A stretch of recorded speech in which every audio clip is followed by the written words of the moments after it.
college football. Yes, sir. The mayor of college football, a.k.a. Downtown Nino Brown. Yes, sir. Welcome to another marvelous episode of Overreaction Monday. I am the governor of college football, and with me is a guy that needs no introduction, the mayor of college football, Downtown Nino Brown. Also with us today is a guy that pulls a lot of strings behind the scenes, the senator of college football, my guy, Mr. Dennis Noel. Gentlemen, how you all doing tonight? I'm excited to be back. It's been a minute, been busy with life, so I'm excited to chop it up with you fellas. Yeah, I as well, man. My kids got me running around crazy with sports. I know yours as well, D. Now we can tell by, like we talked about in the game, the sunburn on the face. You're out there getting cooked at practices and games and stuff. But yeah, my kids got me running. But I'm excited, to talk some college football. Let's get at it. All righty. Well, let's get into it. It's post spring, and I don't know. Like, I feel like this sport is growing. Like, I feel like last couple of years, you see some people talk about it, and more people talking about it, and everybody and their mother released the post-spring top 25. So we'll do some post-spring rapid-fire questions, kind of superlative style in a way. So I'm going to start with you, D. Now, name a team that is ahead of schedule coming out of spring camp. I'm going to go with Penn State. I think they're just returning a lot of weapons, and they've added a stud wide receiver with Pena. I think they're just going to roll. Yeah, I will have to agree. Nino, talk to me. I'm going to stay in the same conference, but I kind of alluded to it the last episode. I'm going to go with Illinois here. I feel as though extension. Yeah, they're ahead of the game. Not only do they have, it's just the whole offensive line is coming back, which we all talked about, but they lost everybody behind them. And what they do, they went out and got some veteran guys to bolster a full second line they could plug in right now and start. So, like, they have depth now, and they're returning a bunch of guys up front. The quarterback got another year on his belt who looked very good. Okay, I was going to ask, are you an Altmaier believer? I know our guy Jalen's super big on him, but I don't know if I'm ready to. I don't know if I put him in the top five. After last season, I'm but I believe he's a capable college. Could he be a top 5 quarterback, I guess, next year draft season? I'm going to just say he could be a top 5 Big Ten quarterback. It's deep. Yeah. Okay, I'll leave it at that. 2026 he could even be a top 3 Big Ten quarterback this year. There's a very good possibility. Yeah, they lost the running back, but they got 3 guys in. If he's healthy, like Fagan, we already saw the bowling ball that he was. If he can stay healthy, 2 back-to-back season and injuries, there's a lot of question marks there. But Lottery and Valentine, 2 other guys, they lost their dude to Georgia. I understand that, but the running back room looks good, and offensive line, like I said, it's deep. Wide receiver room, sneaky deep. A lot of guys that return 2 dudes in the slot, but Hudson Clement, right? And then I believe Barwick is Syracuse, right? Justin Barwick came from Syracuse. So they got guys there. And the freshman, I'm hearing, he's created a buzz this year. And Braden Timble, it is a guy that you might be seeing outside in the X position that could be wowing it up. I just think everything's clicking. The coaching staff is almost everybody in that coaching staff has got 3 years in or more. They're seasoned. I said it before. I think they're the Indiana of this year. I love that take. And I just think that Illinois is ahead of it for them, like where they want to be. I think they're ahead of where they want to be, but they're not getting enough credit from the community. They're not. I honestly think, and this is kind of crazy to say, I wrote it down on my notes here. Top 4 Big Ten team this year. Like, I don't think that's far-fetched at all. Not knocking on the door of college football playoff. I don't think that's far-fetched at all. I'm high on it. I'm very high on Illinois. I got 2 teams to name. Alabama will be the first team coming after that last season. Kalen DeBoer, I think he kind of learned a lot. Tuscaloosa is different culture than Tuscaloosa. This year, I think I've seen him tidy some things up. I think their offense will be better, of course, with Ryan Grubb there. And I think Ty Simpson will fit that system a lot better than Jalen Milroe fit that system. And then the other team, go ahead, Dino. I don't think so. I'm not buying the Ty Simpson hype at all. Oh, I think we might have a little bit of a discussion in a few takes. Mm-hmm. In a few sections, we might have a little hot take going on between me and Dino. Okay. And then the other team that I think is well ahead of schedule, Clemson. I think Hey, come on. Clemson is right where they need to be. They're right where they should be. I don't think they're. I think that the Uber drivers is still going 65 on a highway with Clemson right now. Like where they were to end the season, what they did, recruiting and through the portal. I almost choked myself. I said through the portal. He did. It wasn't like you got to scrub. You got to do it. You know what I'm saying? Right. So like what they did. Running back room is the only question I have because they seem to not want to tell anybody what they're going to do, whether it's going to be Randall or an actual running back. But yeah, I mean, they've been in the passage sheet getting driven to the finish line, since the end of the season, pretty much. Yeah, name a team. We'll start with you first this time, Nino. Name a team that is behind schedule, in your opinion. Michigan, extremely behind schedule. But like, all right, you lose your top two guys on. I'm not going to go with the obvious. We'll get there. But you lose your top two guys in that defensive line. Good luck replacing, Graham and Grant, G&G. Like those are dudes to replace. You need a linebacker in there that's got to step up to the mic, right? So defensively, a lot of holes to fill. Yes, they got Davion McCulley, right, and they got Anthony Simpson from UMass. Both guys are coming off injuries and didn't perform to what we expected them to perform at the following year from their bigger seasons. It's a subpar wide receiver room again for what, like the 5th season in a row for Michigan? And who's going to be the quarterback? Like, is it going to be Bryce Underwood? And if Bryce Underwood is a week 1 starter, I expect them to be somewhere in the middle of the pack of the Big Ten. He has to take a major leap from spring to fall because, yes, we saw the talent that's there, but we saw that it was raw still. Or you've seen a lot of these passes that were overthrown. There wasn't a lot of touch on it. He seems to be on it. It's all or nothing when it comes to zipping that ball in, right? Not saying he can't do it. It's first time under the spotlight in Michigan. Big, going from high school to Michigan, it's got to be something he's got to work out, And again, they were the 30th or 131st worst passing attack in all of college football. They were worse than Iowa, which is sad. Yeah. Which is sad. I think they're behind the schedule. Obviously, next subject that we got coming up with the suspension, I think doesn't help the situation going on with them being even schedule or above schedule, and Clemson took the right path. They did what they needed to do. Ohio State took the right path. They did what they needed to do. It seems these guys at the top took the right path to need what they needed to do. Michigan doesn't seem like they took the right path and what they needed to do to fill the holes and set themselves up to kind of be a juggernaut in what should be an open college football season. I think, right? Like, this is where I think they should have kind of tried to grab the bull by the horn here and do like some of these other teams have done in the past when it hit the portal or whatever it may be. But they didn't seem to do it, and I seem like they kind of just sat on their hands. So I think they're behind schedule. And I think they're another team outside of the top 3 or 4 in the Big Ten. Yeah, I see Michigan middle of the pack at the best. You got Penn State, right? Oregon, Ohio State, Illinois. I would continue going down. I'd throw Indiana probably in front of them. See, I could probably name Wisconsin might even be in front of them.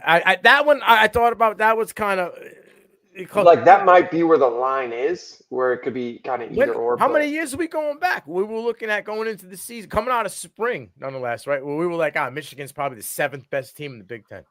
Mm-hmm. KT, when was the last time you could honestly say that? I can't. Decade? Yeah, decade. Right after Denard Robinson left and Devin Gardner took over. 10 years. So a little over a decade. You go from winning a national championship to a few years later being the 7th or 8th best team in the Big Ten. How does that happen? I'm going to get to that a little bit later on, but what the hell, man? I love the foreshadowing there. Now talk to me. Who's behind schedule in your opinion? I'm going to go Notre Dame. Just looking at what happened right after the national championship game, it set them back tremendously. Almost their entire offensive line transferred.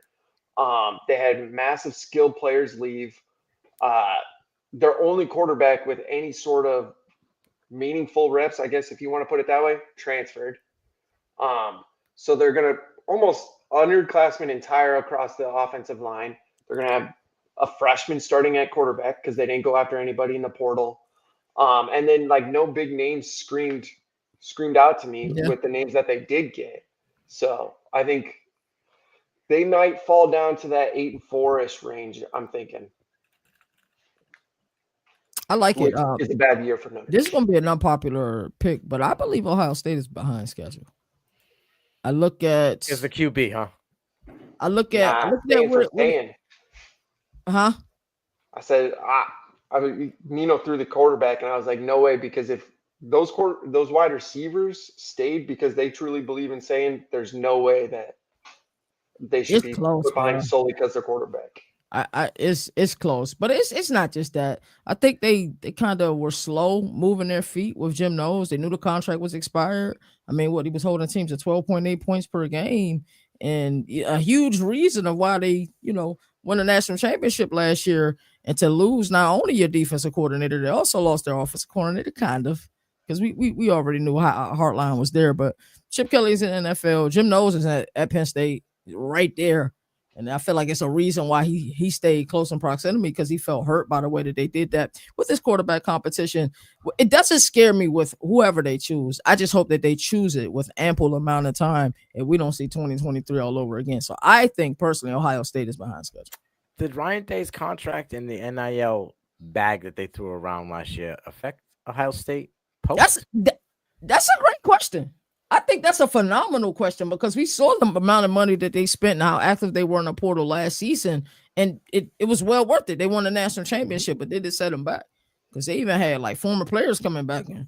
What y'all need? Like let's get it done. Was it okay? We know. Hey, was it like could it have been Knowles and these other guys? Like, hey, listen, this is the last hurrah, bro. We got a lot of offers. I'm getting bags thrown around at me. I got 3.1 million.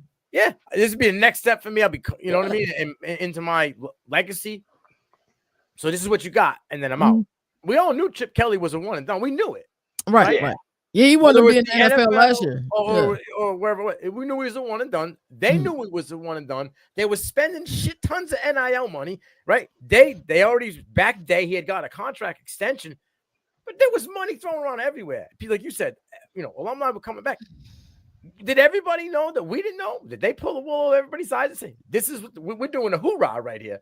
We're going to, you know what I mean? We're going to tally it all up, one big hoorah, go out with a bang, and we'll see where we're at after that, because look, the recruiting class is stupid. What they keep getting over and over again. We're like, all right, we'll be able to do it with whoever, but you guys have been here for, you got your names. You've been here for a long time. Chip Kelly, you're a dude that's been in college football for a long time.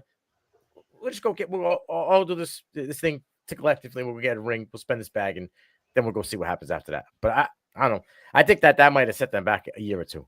How much time did Ryan Day buy by winning a national championship? Out of curiosity, because what happens? Comfortably buy? Yeah, comfortably buy. 2 years? Because what happens if they lose to Michigan? And we just all agreed that he got 1 year. Middle of the road Big Ten team. I'm taking Iowa over them. I think Wisconsin's going to look like Wisconsin this year. They got rid of the air raid. Wait, did you just say you're taking Iowa over Ohio State? No. Oh, I was going to say. No. I take 1 year. He got a 1 year window. No, I was saying Iowa over Michigan. Yeah. What I'm saying is, like, they lost to Michigan last year. Michigan definitely had two great victories at the end of the season. I'm saying is, what happens if they lose to Michigan for a fifth straight year? Like that national championship, it's cool. If they lost to Michigan this year with a first year starter and all the holes that Michigan has, So I think it increases the heat. But I think this year is the bypass. It's a first year starter freshman. No matter who wins, it's a freshman quarterback, whether it's a true freshman or redshirt freshman in the next gentleman. Either way, it's a freshman. I think he gets a pass. Mm-hmm. Dina, what are you hearing? I mean, you kind of close in proximity to Ohio State, like. So honestly, like hot seat wise, I'm not hearing a lot of things, but me, honestly, it would be. So I think he gets a pass this year because the quarterbacks. Yeah, for sure. But I think if they lose to Michigan, whether it's a shitty offensive day or a shitty whoever the coordinator is there, I think they're gone immediately. So like as crappy as it sounds, Hartline is coaching for his job this year solely off the Michigan. So he pulls a Mike Norvell and just I think he cleans staff. And then if it happens again, then he's done. Okay. That's why I said 2 years. To piggyback off my theory of all in, and like I've seen Belichick do this with his staff. Hotline. Chip's going to take over this year. You're going to work with an NFL guy for 1 year, get that experience of how to coach him. We're going to give you a debut job at OC. And then you can go and do whatever you want to do after this. You can go to the NFL after this because a lot of the reason what I heard is he didn't get the job at the NFL as an OC or even in college because he had no offensive coordinator experience. It was just a wide receiver coach. So they were kind of hesitant on taking that, jump. Now you were kind of co-offensive coordinator with Chip Kelly, right? They're naming you OC now. So here's your debut. If they win 9-10 games, we all know he's gone. Outski, see you later. If he doesn't, then you're, the Josh McDaniels of the wide receiver coaches, bro. That's what you are, and that's fine, right? You can live a good life. Josh McDaniels still in the NFL, right? And he's making millions of dollars, still. So yeah, I mean, but that's how I think that possibly could play out. So I see why you think that they could be a little bit behind the eight ball. I think that them not naming a quarterback for me, thank you, keeps them. I would have said they're kind of just at bay, but I think it puts them a little bit behind. But I think it could be a mind game, dude. I honestly believe it's Julian saying, and they're trying to mess with the Big Ten. I honestly believe that. That's probably true. I could definitely see a world with this. That's 100% true, and that would be dope. So let's get into the interesting conversation. D, now we'll start with you here. Give me your top 5 teams post spring. I'm interested to hear who you got because I know you think differently, so I can't wait to hear this. So are we going like in order or just 5 to 1? Penn State. At 5? 5 to 1. I'm sorry. Yeah, 5 to 1. Yeah. Number 5, I'm going to throw out Arizona State as my number 5. They're losing Scatterbo, but they're returning almost everybody, and top 10. They hit the portal pretty good. And I mean, Tyson's coming back, and he's obviously one of the best wide receivers in the country. Number 4, I'm going to go Oregon. Obviously, Oregon's Oregon. That's all I got to say. And Hughes, I'm a big Hughes guy, and I think behind Oregon's offensive line, he's going to probably be one of the best backs in the country. 3, I'm going to go Ohio State. Again, they weren't as aggressive in the portal as I would have liked, and I think these other 2 teams kind of jumped them that way. 2, I'm going Clemson. Dabo finally hit the portal, and I think that's going to help them a lot. And then number 1, I'm going Penn State. They're returning almost their entire team, and with the addition of a true alpha wide receiver, I think we see Allard take that step that we've all been kind of hoping for. So, I like it. So was Arizona State at 5? Then Oregon, then Ohio State, then Clemson, Penn State. Who you got? LSU at 5. See, I almost Nussmeier. We know Nussmeier. That wide receiver room that they hit in the That's going to be the funnest offense to play with on college football. I mean, they got like 6 wide receivers like that could be number 1 on any other school. And Caden Dorm's going to be like 97 speed, bro. Like, bro, that's what I'm saying. He was a true freshman that went off. He was the factor that changed LSU when the run game. Shout out to you guys. Y'all called that. Came right every down when the run game showed up, and he became not just a runner, a dual threat back for them because he was catching passes out of the backfield. Everything changed for LSU. That offense became really prolific. Lacey, God rest his soul, expanded. He was now they couldn't just kind of eliminate him to one side. They had to worry about a guy coming out of the backfield, and everybody in that offense started eating. Right, even Mason Taylor got more looks as well. But they got Nick Anderson and Barry Brown. These aren't guys that hadn't done it already. These guys that were Nick Anderson before the injury had 10 touchdowns last year. The year before. I'm sorry, last year.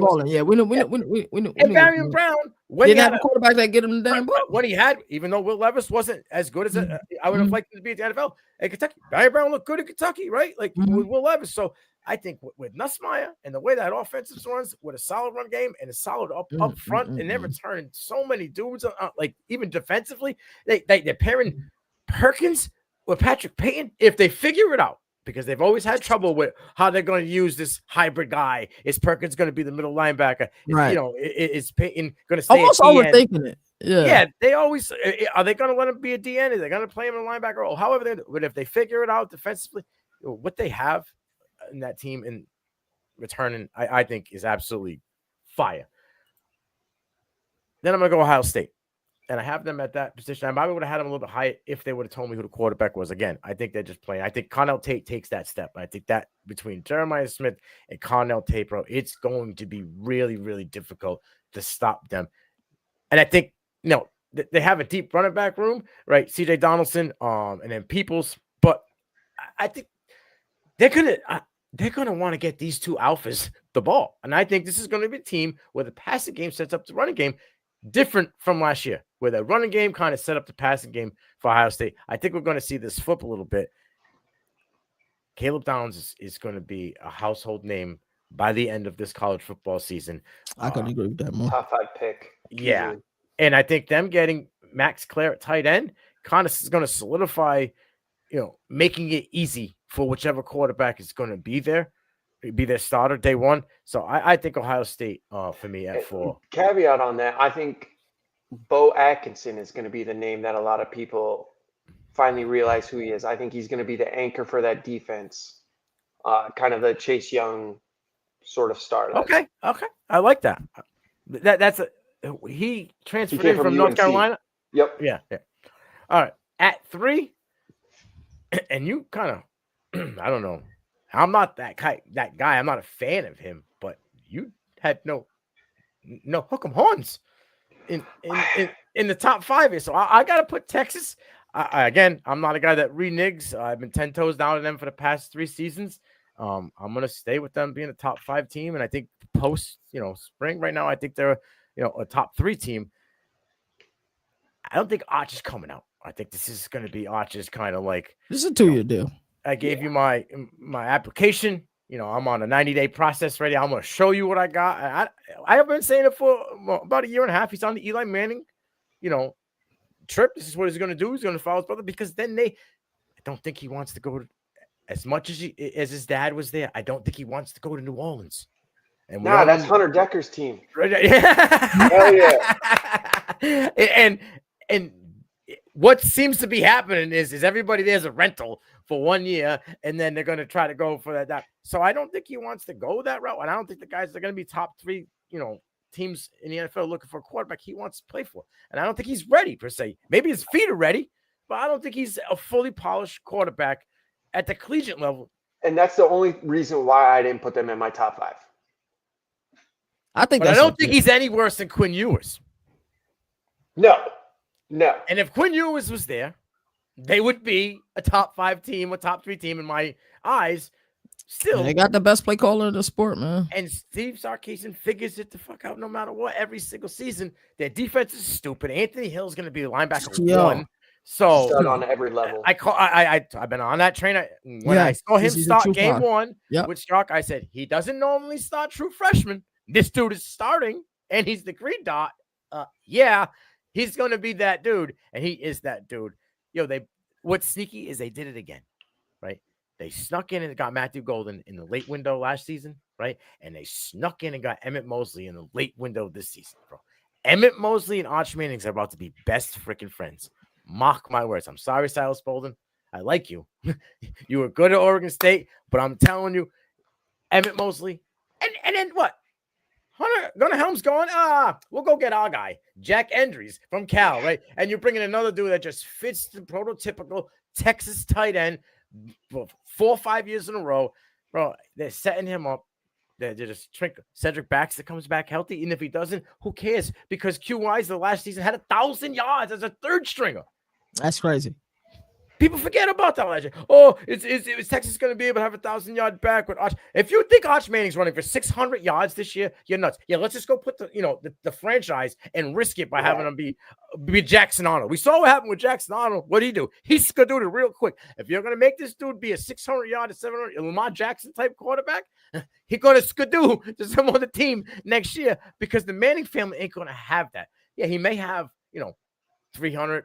500 rushing yards. He may have similar yards to Jackson Dart. I know Dart had close to 600 yards last year, but I don't think he's going to be the guy that he's not Lenore Sellers. He's not going to be that type of quarterback. No. But people are starting to think that he can be that guy because he ripped off that 50-yard run and he's hit the 20 miles per hour. So just because you have the ability to do it, don't mean that's they brought him there to deliver the ball from the pocket. It's not White Vic, right? We had a White Vic already. The White Vic, Vanilla Vic is Daniel Jones, right? That we had that already. We're not reiterating that, but I think he's trying to polish himself as a actual quarterback, pocket quarterback that has the ability to take off and run, right? He wants to. All of his family's been natural pocket quarterbacks. Like he just wants to add the element of his legs to that type of passing style. His daddy had some wheels back in the day, and Daddy didn't have a long career, right? No, yeah, he's back. So I don't think he wants to be starting like his daddy. His grandpa could run. Yeah, I would say Archie was kind of an athlete. Yeah. So I think Texas at 3 is for me. And then at 2, Penn State, right? And unfortunately, I'm going to stand 10 toes down on this statement. I don't think that they have an elite wide receiver. I think they're in the same box and bag as they were last year. I don't think that Trevor Penna is that much better than Harrison Wallace III. I really don't. Because where was Trevor Penna before he got Kyle McCord? Yeah. If you're a dude, you do it with anybody, right? Right. And he was non-existent. And I have a problem with breakout player age of 22 years old. There's probably a handful of dudes that had a breakout age of 22 or 23 years old that have gone on to be elite college football or NFL wide receivers. Because Roman Wilson, in recent bias, ain't no elite dude, right? Like N'Keal Harry ain't no elite. Like if we start looking at breakout of guys that broke out at 22 to 23 years old, you're going to be scratching your head, and you're going to be like, maybe they don't have an elite. He had a Rondé Gatson on his team that was drawing all people in the middle of the field away from Trevor Pena. People just see stats. Stop stat scouting, please. He's a good wide receiver. He ain't great. Okay? That's where I have him. And I don't think that he's going to be able to take my guy to the next level. I think, and it's what I've been thinking the whole time, my man's got to do it on his own. He needs to prove it to people that he's a dude with a subpar wide receiver room. Like, be that guy. They gave you an elite run game. They're giving you elite offensive line and a fucking elite defense every single year. Put it on the table and just go be the dude that you were supposed to be coming out of high school. The last 3 games, though. He played shit against every team that mattered. Every fucking team that mattered. My guy, because I stand on my guy. I don't think he played that shit against Oregon. Yeah, they lost, but I don't think he played 140 yards, 1 touchdown, 2 picks, right? In the Big Ten, big games against Ohio State, 125 yards, touchdown, interception. But he was also hurt against Ohio Every State. Big Ten game that mattered, my man choked on it. He was glizzying it up, right? But I needed my guy to be him. We had the excuses if there wasn't one. Well, they ain't going to get the wide receivers. That's the way it works. So now let me ask you a question to defend Aller. Do they do that stupid ass shit that they've done the last 3 years where they rotate him out? Or is he solely going to play every snap at quarterback? He's solely going to play every snap at quarterback. Because I think when the season ended, he took this little book with all the snap counts and sat on the table. James Franklin says, "What's the fucking deal, homie? We're going to talk about this shit right now. Because I got a bag and another school in the top 25 that's calling me right now. Am I that guy all year unless my leg breaks? Or is somebody else going to be taking snaps for no fucking reason?" They had that conversation. Drew Ellis QB1. We move on to the next step. At 1, it's Clemson because they check every goddamn box in the book. Every book down, every way you want. It doesn't matter. Coaching staff, offensive line, trench warfare, secondary, linebacker room, running back room, wide receiver. They check them all. If they don't win, it's a goddamn shame. But if they do win, Dabo's fucking done. It's over. Retirement. I'm going out on a horse and carriage. They're throwing me orange and white flowers. I'm retiring. I did it my way. Yeah. I got nothing else to prove. Frank Sinatra, baby. Yeah. Play the music while I walk out. Right. And I'm going to smoke the cigar and wave the middle finger. Nick. Not with what they have at the quarterback room behind them. No way. I mean, there's nobody in that. You don't think if he won one more, he's at a seat at the table with he's in the same. Oh, he's got a seat at the table, but he ain't sitting at the head of the table. No, that's for sure. That's for sure. But nobody's going to sit at the head of the table. If anybody could catch him, though, Dabo's the only one that could. If he had this roster 3 years ago, we'd have a conversation. And now that you got NIL, I think he'd be stupid to walk away, even if he wins this one.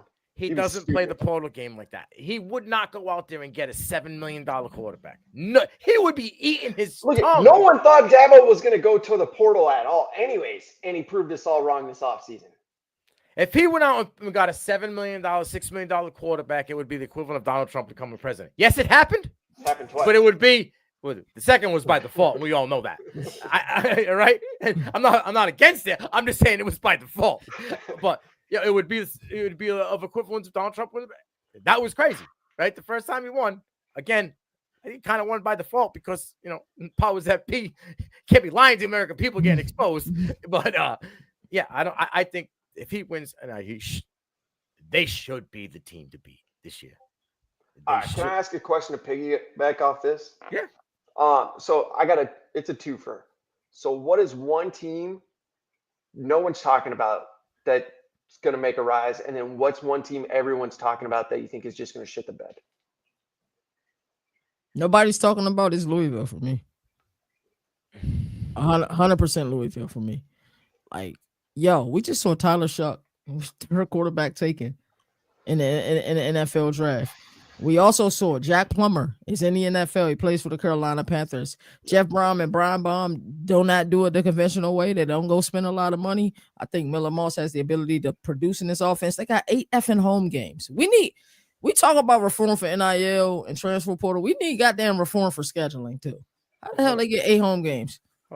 Hold up. Miller Moss got benched for Jaden Maivia with a freaking all-star cast at wide receiver and tight end. Mm-hmm. All-star. Yeah. Tyler Shuck is damn near 29 years old. Going to be a rookie in the NFL. Did you see how they lost a lot of those games? A lot of them weren't on Miller Moss. They had 5 one-score loss games.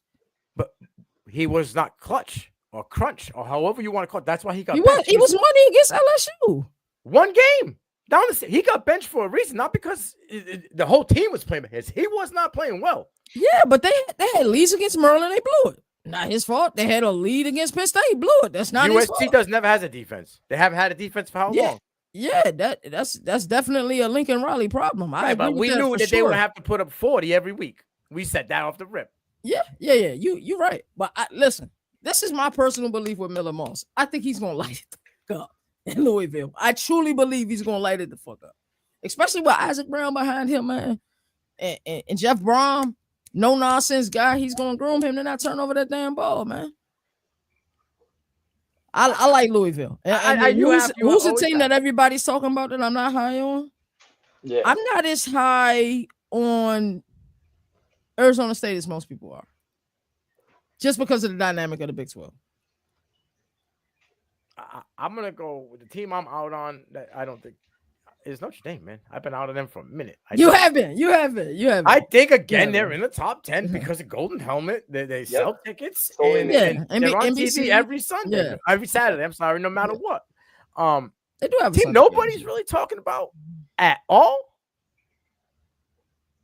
BYU, bro. That's fair.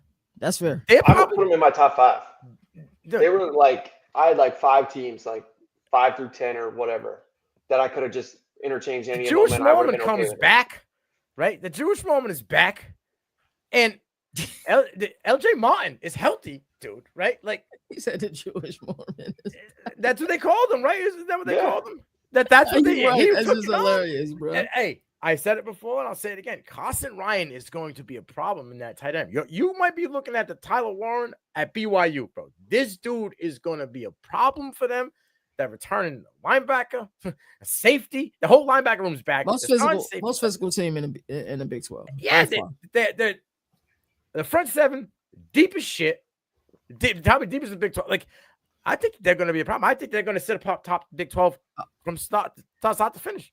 I forgot one team. I'm out on Tennessee. I'm sorry. I'm done. I think by the time by the time we get into like post week 1, I don't think they're a top 25 team. Yeah. Like, I love Joey Aguilar at App State, but I think he's going to struggle. I am about to have me some Josh Heupel killing moments. Yo, I can't wait, Nino. I can't wait, bro. Because that was a great question, Nino. What about you? I'm gonna go with Missouri. I'm high on Missouri. I think I like that. That's unique. I like that. Corbella coming in, or however you say his name. Mm-hmm. I think they're gonna throw a little bit of dynamic, and I mean they may honestly pull that like Penn State sort of thing. And Zellers, however you say it, I think he might actually get some reps this year at QB. One team I think I'm out on. I think Ole Miss. I think they're gonna take a step back. I think kind of Jackson Dart dragged them to where they were last year. As high as we all were on them last year, I mean, they didn't meet a lot of people's expectations. They didn't meet. I don't see whoever is taking snaps next year to be anything special. I'm going to give you a tidbit of information right here. Anybody that can graduate college at the age of 20 and go be a starting quarterback in the NFL, because Austin Simmons is done with school, bro. Done. Ain't got no more. I heard that. I heard that. Straight degree. Yeah. In some kind of I think it's misconduct type of whatever it may be, like field. Yo, he's 20 years old, bro. Got a degree and done. That boy is smart as shit. Oh yeah. Okay? And now we're about to take over an offense. We ain't going purple. That shit's not happening with Austin Simmons, bro. I'm sorry. I'm not saying that we're not Jackson Dart. I'm just saying we ain't clapping this shit no more, right? I think this kid's smart enough that he can. I could not. I mean, we saw flashes, but I don't think it's going to be anywhere near as dynamic as the offense. I think you get you're going to get a better product than Jackson Dart year 1 at Ole Miss out of Austin Simmons. I think that might be a fair assessment. I think that's fair. Yeah, but I give him 8 games. 8 games. I think he's around. They go bowling, and I think. Well, I would assume it would be a step down. We had them. A lot of people had them particularly. Natties. In the natty and or even the playoffs. So with Missouri, who's catching the ball? Oh, I had his name. Kevin Coleman. That's your guy. Because they got some freshman dogs coming in though. Oh, Luke Badud. He's good. Yeah. And then they have folks, right? And they have folks, but it's a lot of inexperience. Is what I'm saying. But at the same time, the O-line's pretty solid. They got Hardy, which we're both high on. Yeah, I love Hardy, and they bring back both guards and the center, so the run game's gonna be stupid. Yeah, I just worry about like the pass game, right? Like, bro, Probilla. He's athletic enough that he can make some plays, and I did say that Zellers is gonna get some snaps. Matt Zellers, I like Matt Zellers. My thing is, I'm telling you, they may be sneaky. I'm not saying they're gonna go freaking 12-0, but I'm saying like 9-3 may happen. Okay, and nobody is really talking about him, so I'll give you that. I'll give you that. I got a lot of questions when it comes outside of the run game. Understandable. Because if you take Jackson Smolik over Bo Probilla, it kind of speaks a little bit of volume to me. Spring MVP. Ty Simpson. I don't think any quarterback in the SEC, in the Big 10, in the Big 12 took more steps as going to be the first-year starter than Ty Simpson. From what I've read, what I've seen, from my guy that I have, my guy Wyatt out down in Alabama every day, that's my guy Wyatt.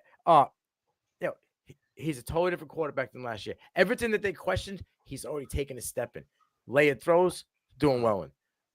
Creighton's at the line of scrimmage because he was kind of like a soft kid, commanding the line last year, right? Like from everything that I'm hearing and seeing, this kid has commanded the room. They are happy to play under him, right? And it's not what we saw that week. Well, what was it? 5 quarters that he played. Was it USF? Yeah, one of those. It was terrible, and I agree. But I'm gonna give him spring MVP because he solidified himself as QB1, silenced everything early, and he is literally commanding this offense for the Alabama Crimson Tide in Caden DeBoer. So I'm gonna go Ty Simpson. I'm gonna go Dallas Wilson. I think he's gonna make a legitimate argument as the best wide receiver in the country. DeCorian Moore, bro. I think Dallas Wilson is I think it's Jeremiah Smith. Obviously, is number one just because he's a genetic freak. I love Dallas Wilson. You know that. Oh, I know. And then I think it's Ryan Williams, but I think Dallas Wilson is literally right here, and he's got the frame to easily overtake Ryan Williams. I think that Dan Lanning has done a really, really good job of being sneaky this year. Oh, there's no talk about Dante Moore, but if you go looking, I had him at number 4. All of his teammates, everybody are saying he is that dude. When his wide receivers are on podcasts and they're like, Heisman, he's going to win the Heisman. And they're like, are you going to be the reason he's going to win the Heisman? Nah, he's going to be the reason he wins it. They're both more. They had his defense. I'm not saying he's going to win the Heisman. I'm just saying that with the pieces that he's gotten to play and the type of wide receiver that DeCorian Moore, Dan Lanning's been able to keep both of those guys' buzz so low coming in, out of spring. I don't know how he did it. It's absolutely ridiculous. But if you go and you look to the beat writers and these bloggers for Oregon, oh my God, this dude is he might have the wow factor of Jeremiah Smith this year as Jeremiah. I'm not saying he has the same numbers, but I'm talking about the wow factor. Just take over the game, the big one-handed play. He's the same build as Jeremiah Smith. Like it's a freak. Same thing with Wilson. They're just big, freakish dudes that are ready so early. Like these guys are gonna go to the NFL and be year one dominators. It's insane. Both of these, Moore and Wilson, I think it's gonna be a battle down the stretch for the best freshman wide receiver. I'm gonna have to stay with my guy, even though I love Dallas Wilson. I'm gonna have to stay with Moore. I just think it's gonna be crazy. My spring MVP is Avery Johnson, quarterback, Kansas State. I think you remember when it was said Tennessee was getting him. That would be the only way he would be the MVP is because his name was being thrown around so much with Tennessee. Yeah, his name was being thrown around 100%. And I thought for a second that he might take the bait. The money was good, the appeal of playing at Knoxville and how they've been one of the darlings of the sport the last few years. Him standing a little apple and really trying to build something in Manhattan, Kansas, I think it's going to bode well for him this season. Kansas State was one of those teams I was really disappointed in. It's not that they had a terrible season last year. I was really disappointed in them, and it was crazy because I remember seeing practice highlights of him he was throwing lasers out there in practice. I'm like, damn, that's his last practice in a little apple because I just knew he was going to Knoxville. So that's my spring MVP.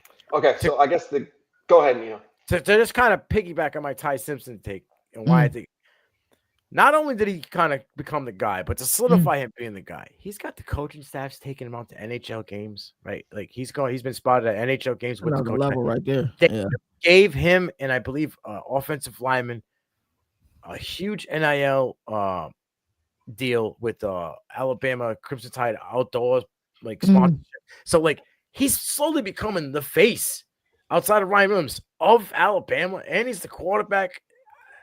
That those things kind of speak a little bit of volumes to where I feel like he's at in that program and being the leader in the room.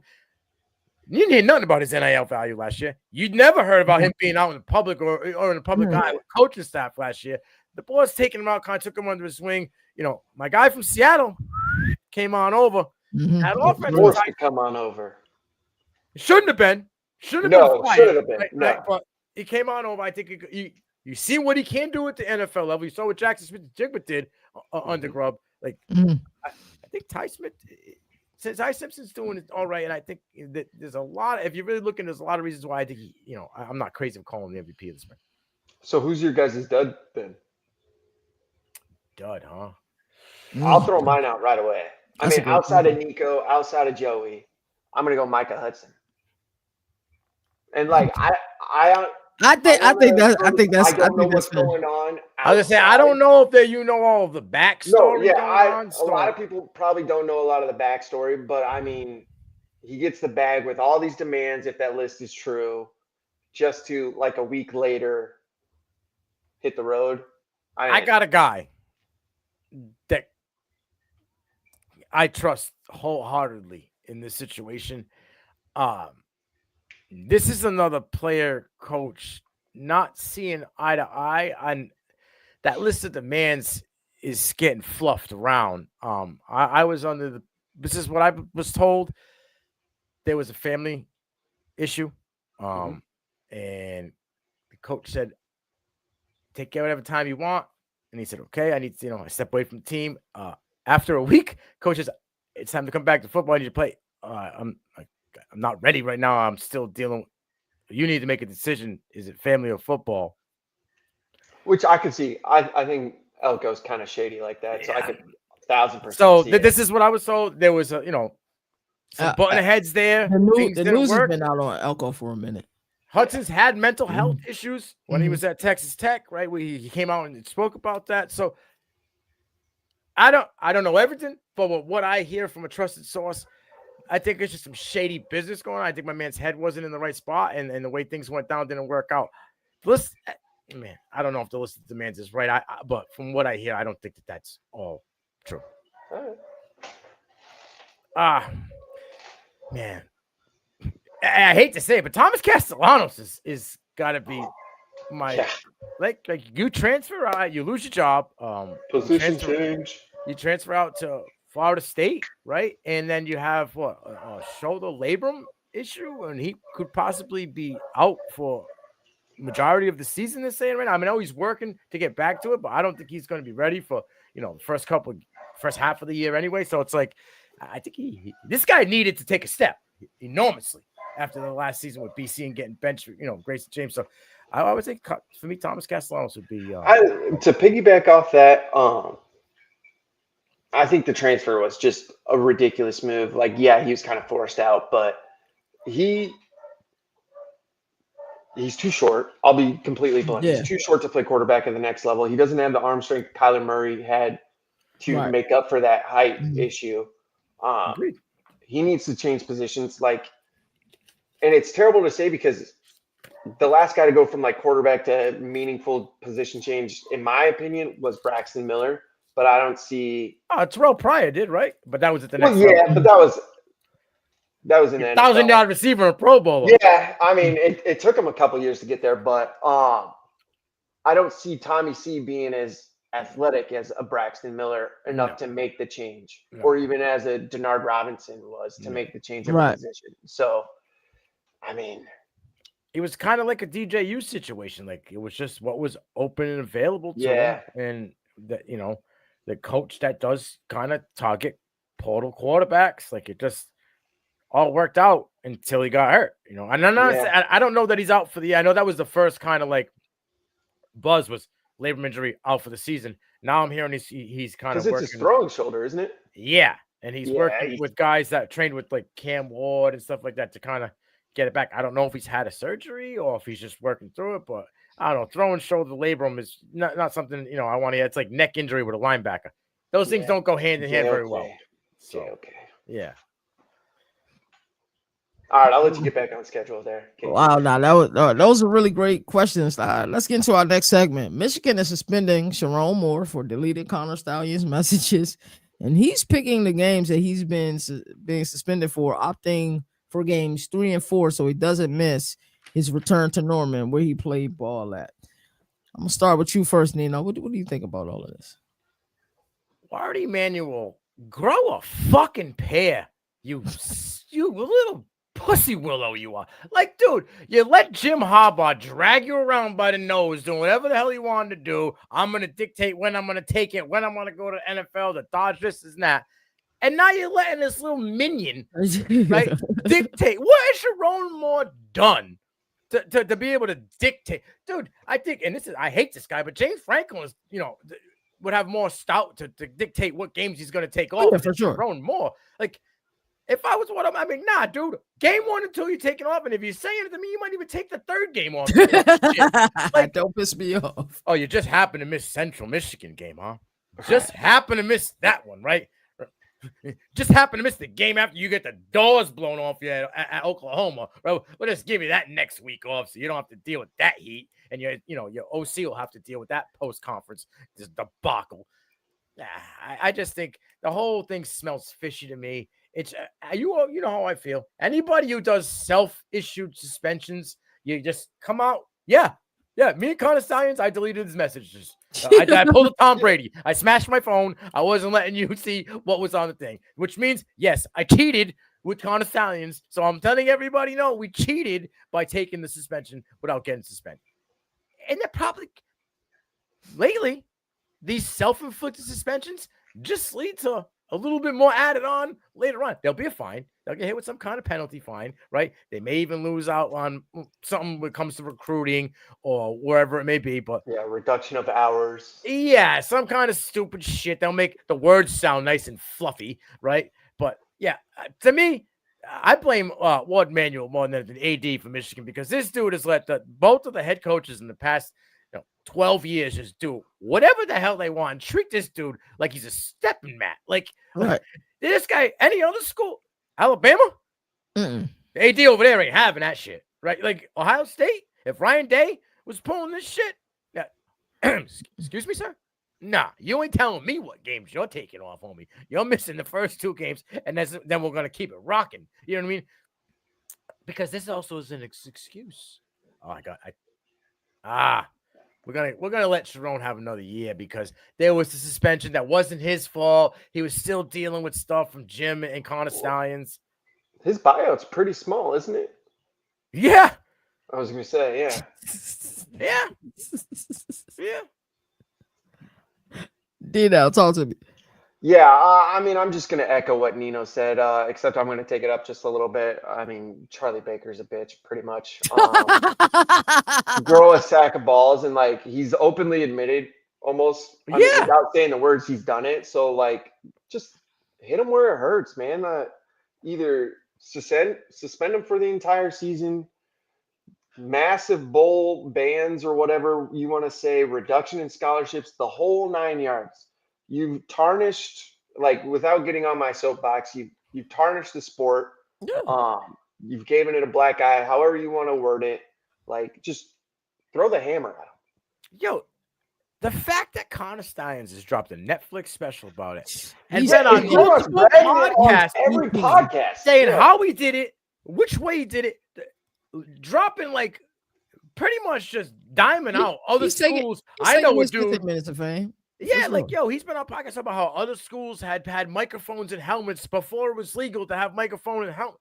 Like, this dude's admitting to all ways of cheating, and the dude that's working with him is going to self-inflict his own suspension, and they're going to let him dictate what games he wants off? It's ridiculous. Baker and Manuel should go out to date. Go on a dinner. You guys are both dress yourself up, put lipstick on a pig, and go sit at dinner together. Because you guys are terrible. Like, come on. Yeah.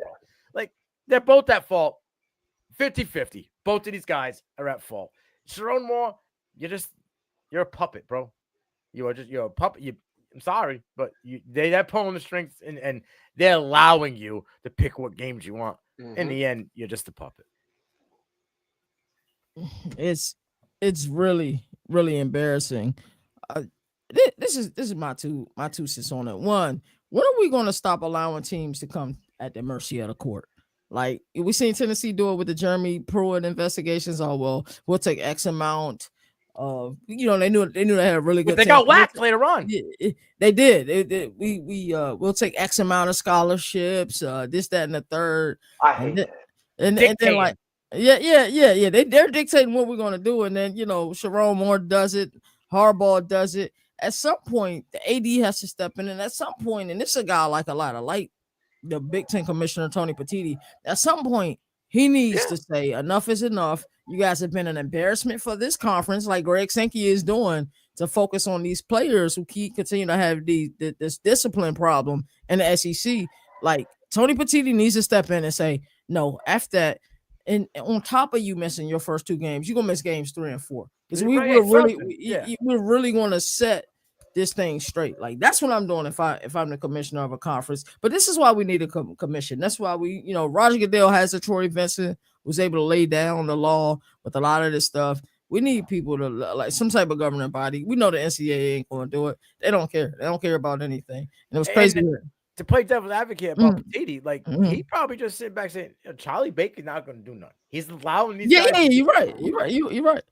If my boss is going to allow it to do, shit, I'm just going to sit back and like, I'm good. Be stupid. Like, you know what I mean? Like, be stupid. I'll take your job in 3 years. You know what I'm saying? Right. And I like I said, I like Tony Petiti a lot, but it's just like at some point, like, come on, man. Like you got away with it, and you're going to dictate what games you're going to 10 and out of 10, man. Get the hell out of here. This is 1987. This wouldn't happen. No. They was handing 100%. I was saying college football when we were growing up. They handed out death penalties, bro. Yes. Yeah, especially like think about SMU got they got the death penalty. Bro, that really set them back 30 years, bro. I get it was. I understand that it was a serious offense, right? Like you think anybody would get the death penalty now? No. We've had players cheat, bet on their teams already, and we didn't got the death penalty. No. He's still QB1 in New Orleans. Akron falls below the little standard of the 14, and they're Miami didn't even get it with the Shapiro stuff. So exactly. I mean, there's no way that's crazy. Right. Something needs to change. Something has to change. It just has to. Anything else you guys got for this topic? Nope. All righty, so we're gonna talk playoff expansion. I can't wait to hear what you guys have to say about this. The NCAA is considering going to a 16-team format. It's been expected for a little while. I know Nino was on this immediately. He's like, yeah, it's going up. The moment that the 12 got approved, he said it's going up. So that, and the format's going to go as follows. SEC gets 4 teams, Big 10 gets 4 teams, ACC gets 2 teams, Big 12 gets 2 teams, IG 5 ranked team. That stays the same in 3 at-large bids. No first-round buys mean 8 jam-packed games and also a potential for playing spots for those last spots in the conference. So I'm gonna go with D now first this time. How you feel about this, and would this be bigger than better than the current format? Say Nino, hit the soundbite. You know which one I'm talking about. Yep. I mean, that's all it is. That's all it is. Big 10, SEC saying, hey, I'm gonna gobble up all the money that I possibly can. We're gonna shut out almost everybody else, so they have no chance. We're gonna dominate this entire thing. I will say on the positive, I like the no first round buys. We all saw any team that had a bye lost this last year. So I think it's just keep the momentum going if you make it, play all the way through.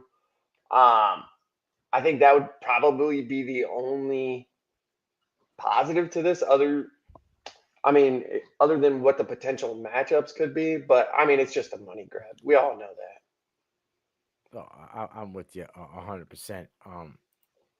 Oh shit! Here we go again. Exactly. It's pretty much what we're doing. It's like I love the like you said, the first round buy. Love it. No first round buy. Love that. But let's play. But that's their way of sugarcoating the shit, dude. Hey, we're gonna give you something you didn't want, but guess what? There'll be no buys. It'll be meaningful football right off the rip, right? And once that week happens and the games are absolutely phenomenal, nobody will give a shit. So I guess teams. Let me ask: are we 2-3 seasons away from what 1AA does? I mean, they have no conference championship games. It's the top 20 teams, I believe. 24 teams all make the playoffs, and then 24. They just have the massive bracket. No. Are we like 1 or 2 seasons away from? Because I mean, it's worked for them for X amount of years. That money's not big enough over there. The money over there is not big enough. No, but imagine if they do that now. Like, no, look at all the bitching. Now the G5 schools are gonna be bitching, right? Not if they're in the top 24. Every team in the top 24. Like, that's where I would cap it. Like, but what conference you are, 1 through 24, you make it. I guess you could, but then you know what's going to happen when they do that? You're going to see 8, 10 SEC teams. You could have the whole SEC in there. We're halfway there already. No, I know. What I wanted to say was 4 is a lot better than 8, but I think that they should take 1 away from the SEC, 1 away from the Big 10, right? Give the G5 2. And let's get 4 at-large bids, dude.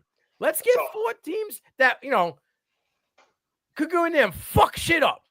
I want just the conference champion. I don't care what conference. You win your conference, you automatically make it in, and then you have, what would that be? No, all right, hold on. What are you going to do Everybody about else the is Tupac? at large? What are we doing about the? I mean, it's going to be a 6-pack, but what are we going to do about that? You win out of 6 teams, dude, and you get to go play in a college football playoff. What are we doing about the independents? Champion. What's that? Like, what are we doing about the independents? They'd be an at large. Every just one like of them, Notre then, Dame right? Every independent's at large, or just the best of the independents? Now, how do you judge the best of the independent is an at large, just like Notre Dame was?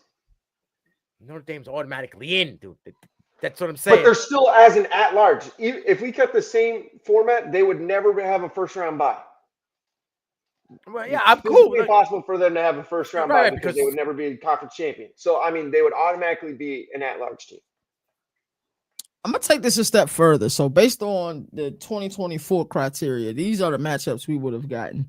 We got Oregon versus Alabama, Georgia versus Ole Miss, Boise State versus Iowa State, Arizona State versus Clemson, Texas versus Miami, Penn State versus Indiana, Notre Dame versus SMU, Ohio State versus Tennessee. How y'all feel about those matchups? I think they're garbage. I think I'm cool with those matchups, dude. I mean, they would have been good games, but I hate the fact, like they were ripped on it a lot in the playoffs of conference teams playing conference teams again. I want it so they can somehow align it, however they can work it, where you have no shot unless it's second, potential third round, where you play someone you've already played in the season. And I think that's where they dropped the ball. So my thing is like, all right, let's go. So Ohio, they're not going to be in the fucking top 24, but they would have won their conference. What was the record? Their record, remind me. Ohio was 11-3, 7-1 in the conference. But because they were 7-1 in the conference, that weighs. There's a weight there. Like the MAC's not a very strong conference. I'm not knocking. I understand that. So, but at this point too, would you? Sure, I'm not going to say Ohio had a chance at winning the national champion at all. But at least what bowl game did they go to? The freaking Bahamas Bowl? Maybe Marshall was 10-3. Would you have had them in the top 24? No, I mean, I'm just saying there's a lot of you got to reward someone for winning, even if it is a terrible conference. Like that's the G5. That's the G5 bid, right? The best G5 that was ranked. That's okay. So only a G5 would only have one shot. 2. I think they should get 2. Right now, it's only 1, but I think they should take 1 away from the SEC, 1 away from the Big Ten. Right? Give 1 more to the G5 and 1 more at large. I don't think that there should be more at large than raw G5. That doesn't make any sense. I mean, well, there's no such thing as a G5 anymore. Or G5, whatever. You know what I'm saying? But like, I don't think that there should be more at large than like. I just feel like Big Ten and SEC ain't going for that though.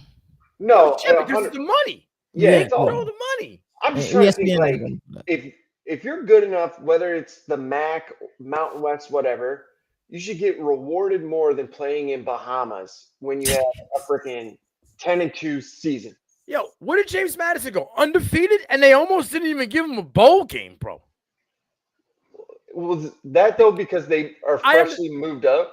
But there was a team that had already moved, within the first 2 years. A bowl game that had moved up the year previously in year 1 had gotten. Like they gave it to one, and they weren't going to give it to James Madison. Like why? Because of the transition rules. Yeah. And where was James? They weren't even ranked, though. James Madison wasn't ranked in the top 25, being undefeated in the Sun Belt 2 years ago. So, like, I'm just playing devil advocate. No, I understand. So it's like you're never going to please anybody. This is why they give you 16. Yeah, but how sweet would it be, though? Imagine you do it the way that I said, and a team like James Madison makes a run. They're the Boise State of the present. They make a run to the national championship. They're playing a team like Alabama. 2 minutes left. They're only down 30. Like, tell me you wouldn't want to watch that game. You wouldn't be glued to that TV to watch Ken James Madison pull the upset. No, you're right. That's what you're taking away. And I think with your format, Army is in last year, right? With your format, D now? Army was 24. Yeah, they were 24 at the end of the year. Now, here's it. Would you rather see Marshall or would you rather see Montana State? I mean, they're kind of in the same boat. So maybe we should start. Maybe the FCS winner should be incorporated. So that's what I'm saying. Like, if you look at the FCS schedule, whoa, sure. So take one away from the SEC and give us the FCS. All right. So a little devil's advocate. FCS championship plays the worst team in the FBS regulation style sort of thing. Yeah. Let's go. No, but I'm like, imagine you got 24 teams, you got 4 quadrants of a bracket, and you just shrink it down like the FCS does until a championship. Imagine the potential upsets you could get. March Madness, baby. Absolutely. It's worked for the FCS for 20 plus years. It's such a money grab, but what does it mean for the regular season? Nothing. Regular season really means nothing anymore. The FCS doesn't have conference championship games. Hey, guess what? Difference. My schedules are cakewalk, motherfuckers, because I'm not taking the extra games outside of my conference. Every game already are for 99% of the power schools. There's been teams that have been taking the extra game in their conference, right? They're playing the 7 games in the SEC or the 7 games in the Big. Not all of them, but there's been some because they want to be in that. Like Alabama playing freaking Mercer the week before Auburn, so that they can rest everyone, and they have them for the championship game. It's not there. They don't make the schedule. I'll defend them. The players don't make the schedule, yeah, but you damn sure Nick Saban's in there. I want the cupcake schedule this week. No. But nobody's going to take on. They need to go NFL style for the schedule. The school should not be making the schedule. So, like, that's what's going to happen if you do that. Number 3 in the Big Ten should play number 3 in the SEC. There we go. And how it's ranked. But then for that, every conference needs to have the same amount of schools. Well, hey, the number 3 in the Big Ten could have 9 wins, and the number 3 in the SEC could have 11. Mm-hmm. But that's the same way in the NFL. Like, you could have the Raiders back March Madness, motherfucker. We put these boys back in a pool. You pick your ones. Then you're agreeing with what I said. You pick your ones. Yeah, I'm cool with the March Madness because that's put everybody back on a level playing field and you shut the bitch up. You shut the bitch up. You got a better chance of upsets. But how far does the season go on? And when does Big Brother in the NFL say, hold y'all eating until the FCS is done around the same time as it normally is right now. Okay. Take 2 regular season games away. Now you add those regular season games into this matchup with Gucci. Yeah, I mean it would essentially be almost the exact same length it is now. Just the postseason would start when the conference championship. Yeah, it's national championship until February, bro. That's like 2 months off. So really, this doesn't even need to end the games. You could still play 14, 12, whatever it is, the games you want. There's a month off in the national championship. Yeah. 4 weeks of no football. Wait a minute. They're getting paid as professional athletes, right? They are. Yeah. NFL ain't got no month off. No, amateurism. No. Keep it rolling. You want to get paid like the big boys? You got to play like the big boys. Play like the big boys. We don't get any rest, and that will probably slow down some of the transfer portal action as well. 100%. Which will always be a great idea because your chance to be in the playoff is increased now by staying home. You don't gotta go chase the title. I like it. So let's start our annual superlative series. It's something Nino and I have done the past couple years. I think this might be Nino's 3rd year doing it because I know him and Boomer did it on P2P back in 2022 as well. So we're going to start like we always start with the Davey O'Brien Award for the nation's top quarterback. Nino, we're starting with you. It's a name I want to go with, but we've got a lot of things to fill. The questions that I think he can. But I talked about this guy already, and I think we're going to go with Davey O'Brien. I think when it's quarterback award, it's going to have most of that. May not win the Heisman, right? But I think he can win the Davey O'Brien. I think Garrett Nussmeier. I think he's lined up to have the best stats. Maybe he may not be, the number 1 quarterback for the draft, but I think he's lined up with that. Him and Klubnik are going to go neck. But if I'm going to go with recency, what showed me to have the better high-flying offense, I'd have to go LSU. And I think everything's kind of lined up for Nussmeier to kind of just sky's the limit. I haven't changed my picks yet, even though I still have time. I still pick Nussmeier to win the Heisman. I haven't changed on that. I still got Nussmeier winning the Davey O'Brien, so I second that message. It's crazy because I didn't want to believe in this kid last year because the hype he was getting. And then I watched the USC game, and I forgot who they played week 2. I said this kid can make all the throws. So, yeah, I'm with you. that plethora of receivers around him with a deadly run game and what should be a stout defense. Like the the thing is I think his numbers are going to be great because I don't think he's going to have to put the team on his back and have to score 40. Right. I think that defense is going to be able. They can win 28-12. You know what I'm saying? Right. But he could still go for 300 and 2 touchdowns in that game or 3 touchdowns because what scares me is Brian Kelly. Yes. Yeah, that's look what he did with Jaden Daniels. Yeah, you're right. Look what he did with Nussmeier last year. So I'm going with the recent trend of more, 2-year span.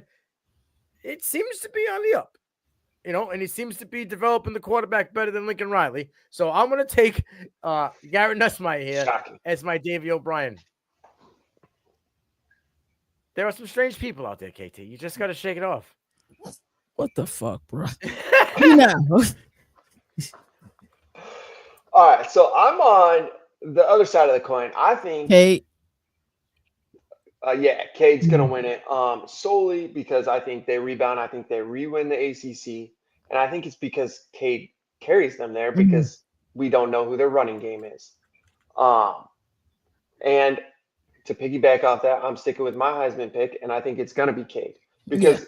Typically, if you win the Davy, you're almost a shoo-in to win the Heisman. So we have seen it though recently. Like, hasn't it been a different winner in like the last 5 years? We've had a different Davy and like the Max Duggan year. He won the Davy O'Brien. He did, yeah. And someone else won the Heisman. Yeah. So if it's not if a quarterback doesn't win the award, right? I think it's if a quarterback doesn't win the Heisman. Right, that's how it was switched. Because who won the Heisman the year that Max Duggan won? Was that Devontae? Was that the Devontae year? No, hold on. I think it was Caleb Williams. Yeah, it was Caleb Williams. Caleb Williams won the Heisman, and Max Duggan won the Davy O'Brien, which is, it's odd. Yeah, it is odd. Yeah, it is odd. Yeah. A lot of this is odd. But, I'm gonna stick with Nussmeier. I think Nussmeier is gonna be we're gonna be an absolute.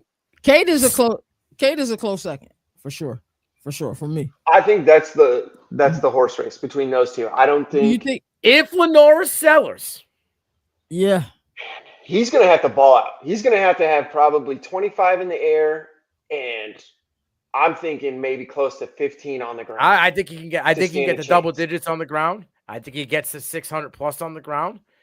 I think he might even get to 800 on the ground. Like, he may have to push almost a 2020 Cam Newton kind of year. I think he's going to get I think he's going to get 4K plus combined, right? I think these other guys are going to be around 4K through the air. They're not really runners. So, like, he may has a total body of work, right? Like, they'll probably have 35 passing touchdowns, but he might have 45 or 40 combined touchdowns. You know what I'm saying? Yeah, he's gonna have to have a stupid. If him and Nick Harbor are on the same page, right? If he can eliminate the overthrows, we've seen the rifle, we've seen what he can do on the run, making plays, not just with his feet, but with his arm.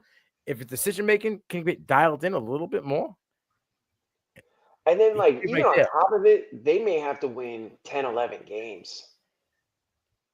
Yeah. And I'll be this guy. Marksky, Bryce Underwood ain't got no shot this year. So. He might not even start week 1. Yeah, he may not even start. So, hey, no shot. Week 1, Cade goes against Garrett Nussmeier, right? Isn't it week 1? What's that? It's Clemson LSU week 1, right? Yeah. It's the battle of Death Valley. Yeah. It's the battle of Death Valley. It's the Sunday game. It might be the Sunday game.